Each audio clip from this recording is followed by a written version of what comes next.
आज मी तुम्हाला मस्त अशी भजी बनवून दाखवणार आहे। त्यासाठी उडदाची डाळ अर्धी वाटी घेतली आणि मुगाची डाळ अर्धी वाटी।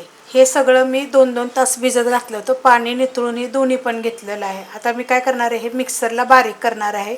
आणि मिक्सरला बारीक करताना काय करायचं, ह्याच्यामध्ये मी 3 मिरच्या फक्त मिरची टाकणार आहे, बाकी काहीच टाकणार नाही। अशा पद्धतीत बघा केलेलं आहे। ह्याच्यामध्ये एखादी डाळ राहिलेली आहे, मुगाची पण आणि उडदाची पण। ह्यात पाण्याचा जरा सुद्धा वापर केला नाही। तर हे सगळं मी एका वाडग्यामध्ये काढून घेते। काढून घेतलेलं आहे बघा, अशा पद्धतीत दरदर केलेलं आहे। थोडी पेस्ट होती, काय काय अक्के पण राहतात, काय काय दरदरे पण राहतात। छोटा अर्धा चमचा ओवा घेतलेला आहे। तुम्ही तो ओवा ह्याच्यामध्ये तुम्ही बारीक केला तरी पण चालू शकतं, पण मी असं चोळून थोडंसं टाकणार आहे। जिरं पण मी तसंच चोळून टाकणार आहे, छोटा अर्धा चमचा। कुटून थोडंसं टाकलं तरी पण चालेल, छान लागेल तसं। एक मोठ्या आकाराचा कांदा असा उभा कापून घेतलेला आहे, तो पण मी टाकणार आहे ह्याच्यामध्ये। एक मोठ्या आकाराचा बटाटा साल काढून बघा अशा पद्धतीत कापून घेतलेला आहे। साल काढलेली अशा पातळ खिसून नाही घ्यायचं, असंच आपल्याला पाहिजे। तर हा पण ह्याच्यामध्ये मी काढून घेते। त्याच्यामध्ये टाकायची आपल्याला थोडीशी कोथिंबीर, थोडीशी टाकायची आपल्याला हिंग पावडर, थोडीशी हळद, चवीप्रमाणे टाकायचं मीठ, अर्धी वाटी बेसन पीठ। आणि ह्या चमच्याच्या मापाने 3 चमचे घेतलेले आहेत, ते पण आपण काढून घेऊया। आता हे सगळं आपल्याला कालवून घ्यायचं आहे। मिरची तर आपण डाळीमध्येच बारीक केलेली आहे। जर तुम्हाला हिरवी मिरची जर तुम्ही खात नसाल तर मग तुम्ही लाल मिरची पावडर वापरा। आता हे सगळं एकजीव करून घ्यायचं। मस्त असं बघा मिक्स केलेलं आहे। पाण्याचा वापर आपल्याला ह्याला थोडा सुद्धा लागत नाही, अशा पद्धतीत मिक्स होतं हे। ह्यात वाटलं तर 1 चमचाभर तुम्ही तांदळाचं पीठ पण टाकू शकता। चण्याच्या डाळीचं पीठ मग 1 चमचा कमी टाकायचं, तांदळाचं पीठ टाकायचं। बनवायला घेऊया आपण। तवा ठेवलेला आहे गॅसवर, त्यामध्ये तेल गरम करत ठेवलेलं आहे। तेल आपलं चांगलं कडक गरम झालेलं आहे। सोडून घेऊया, अशा पद्धतीत सोडायचं।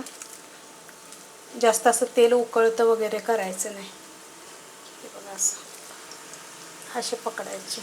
हे कशात आपण हे बघा असे पकडायचे। सोडून घेते मी आता बाकीचे, सोडून घेतलेले आहेत। जेवढे तव्यामध्ये बसेल तेवढे सोडायचे आणि आता लगेच हलवायचे नाहीत आपल्याला। हे 1 मिनिटानंतर आपण ह्याला हलवूया आता आपण।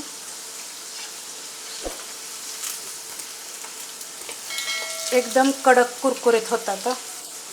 त्या कमी तिखटवाल्या मिरच्या असतात ना, पोपटी कलरच्या जे मोठ्या मोठ्या, त्या पण तुम्ही ह्याच्यामध्ये तुकडे करून टाकू शकता, छान लागेल तसं पण।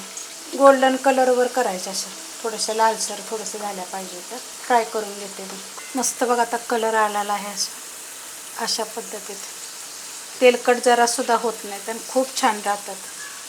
आता कुणी जर चण्याची डाळ वगैरे असं नको वाटतं खायला जास्त, तर असं मिक्स बी करू शकता तुम्ही, छान लागेल असं।